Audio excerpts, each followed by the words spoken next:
So, und bleiben Sie bitte zusammen. Wir haben nämlich bei den Führungen auch immer etwas Schwundenverluste. Oh. Aber wir haben bis jetzt alle wieder gefunden.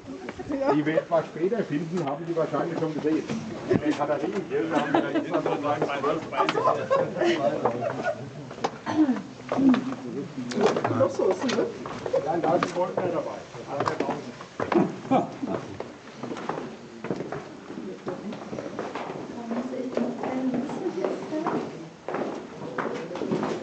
Hier sind wir im Keller.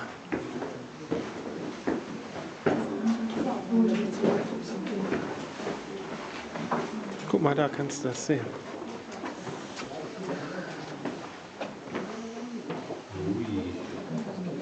Luki, ob es hier wohl auch Gespenster gibt? Bestimmt Zwerge. Was meinst du? Oder wohnen die 7 Zwerge hier?